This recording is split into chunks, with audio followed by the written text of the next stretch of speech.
When I was a child, my world ended, but I was saved and sent to Earth to share my love of comics with people. My world's destruction sent a shockwave that knocked my ship off course into the Phantom Zone. It wasn't bad though, and I would suggest it for a summer vacation. When I arrived on Earth, I was just a child. I hid who I was until one day a friend wanted to know something about comics from the 90s, so I was forced to reveal myself to the world. And from that day on, I became the Comicstorian. Alright, let's recap Supergirl so you're caught up and able to enjoy the latest season. Season 1 introduced us to 13-year-old Kara Zor-El, who, like her famous cousin, is sent to Earth to escape the destruction of their homeworld Krypton. To save her and to give her the mission of protecting her infant cousin, Kara was placed into a rocket by her parents and sent away. However, the destruction of Krypton sent a shockwave into space that knocked her rocket off course, sending her cartwheeling into the Phantom Zone, a pocket of space where time has no effect. Eventually, the rocket escapes the Phantom Zone and crashes on Earth. Still only 13 years old, Kara is discovered by her now grown cousin Kal-El. And thanks to Earth's yellow sun, Kal-El has grown to become a super-powered being, and he protects the Earth as Superman. Wishing for Kara to having a normal life, he places her with the Danvers family, who helped him understand his abilities while he was growing up. Taking her in, the Danvers then raised her like one of their own, and Kara grows up alongside her adoptive sister Alex. 12 years pass, and even though she has powers, Kara has decided to live a normal life, believing that the world doesn't need two super people. Living in National City, Kara has a less than ideal job of being the personal assistant of Cat Grant, a popular media personality. When her sister Alex is in mortal danger on a plane, Kara doesn't hesitate to use her powers to save her, and after being captured on TV, Kara finally decides to embrace her powers. Trusting in her close friend, Win Scott, the two develop a costume and they begin to protect the citizens of National City. Kara truly feels like she is on the right path when James Olsen arrives with an S-shield from her cousin for her costume, showing that Superman believes and supports her decisions. While Kara begins working as Supergirl, she is brought in by her sister Alex, who secretly works for the Department of Extra Normal Operations, which is a government organization designed to combat non-human threats to the planet. Originally, Kara is seen as little more than an untrained nuisance to the DEO director,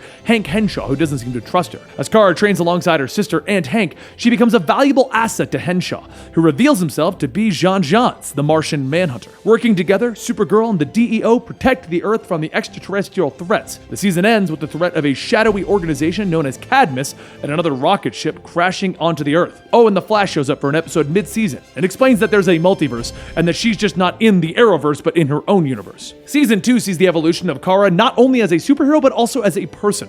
The season is roughly split into two halves. The beginning is focused on Kara and her friends moving forward in their lives while fighting off an anti-alien organization known as Cadmus, who have a tendency to build cyborgs such as Metallo and Cyborg Superman. No longer content with being a personal assistant, Kara decides that she would like to become a reporter like her cousin. She also begins a friendship with Lena Luthor, who is much more attractive than her brother. James Olsen also isn't content with where he is and decides that he wants to help the city in a more superheroic fashion, working alongside Win to become the hero known as the Guardian. But they both decide to keep this a secret from Kara until she finds out, and she's less than happy that he's endangering himself. Alex Danvers also begins to move forward in her life, meeting and developing feelings for Maggie Sawyer, a tough-as-nails detective. Over the course of the season, Alex comes to terms with her sexuality and tells her family and friends. Picking up where the last season left off, the occupant of the crashed rocket turns out to be Mon-El, who was from Krypton's sister planet and rival, Daxam. With the help of Kara, Mon-El tries to find his place in the world, at first not wanting to become a hero like her, but eventually he accepts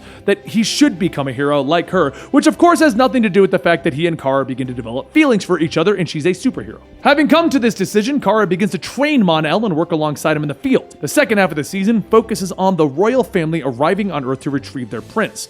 Of course, this is Mon-El, who's kept it hidden from everyone. In his time on Earth and with Kara, Mon-El has decided that he no longer approves of the way that his family ruled on Daxam, so he refuses to leave. His family arrives with the Daxamites to try and take Mon-El back and take over the Earth. Challenging Mon-El's mother to one-on-one combat, Kara fights for her love and her planet. Forced to work alongside Cadmus, the DEO releases a lead bomb, which is Daxamite kryptonite, into the atmosphere, which forces them to leave the planet. Unfortunately, this means that Mon-El must also leave, and it's the last we've seen of him as his ship was sucked into a black hole. In the end, we learned that there was a third kryptonite who had saved from the destruction of the planet. Surrounded by what seemed claim to be cultists, the child is blessed with blood and sent away. Oh, and Mr. Mixopitalik shows up for an episode mid-season and messes with Kara and Mon-El. Season 3 sees Kara still upset over the loss of Mon-El. Thinking that she can no longer be a hero and have a normal life, she decides to focus solely on her identity as Supergirl. The season sees her dealing with this loss while also focusing on the dangers of the World Killers, a group of Kryptonian witches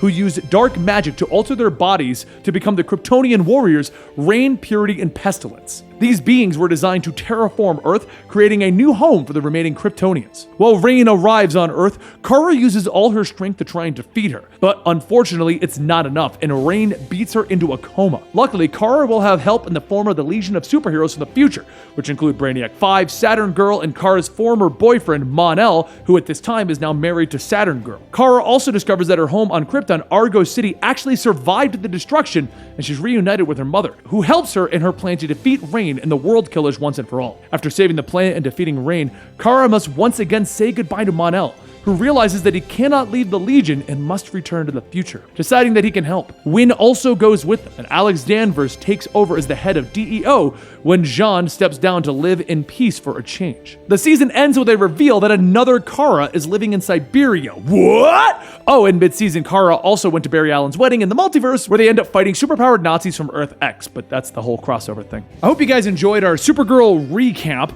catching you up on the situation. Personally, for me, I liked the later seasons that we've gotten recently. I'm not a fan of that first season. It felt to me like just Ally McBeal with superpowers. That's just my opinion, whatever. Overall, though, I just want to know what you guys think about us doing these recaps on your shows. We still have Arrow to do, which should be coming out probably tomorrow. And we're also debating doing a full 1 through 13 seasons of Supernatural. Debating if we actually need a Black Lightning season 1 because there's only one season, so it's not actually that much to catch up on. But let me know in the comments down below what you guys think. Do you want to have a Black Lightning one? The Legends of the Tomorrow one is in the works right now, but overall, what do you guys think about the direction we've been going? Covering more TV shows, more movies, integrating comic books with our video game coverage, stuff like that to Comicstorian. But like I've said in every one of these videos, we will never get rid of our comic book coverage. You will always get your complete stories, but I do want to know what you guys think about all of this stuff. Don't forget to subscribe to the channel to get our weekly podcast about the TV shows and about comic book news and our complete stories and our recaps. And I'll see you next time right here.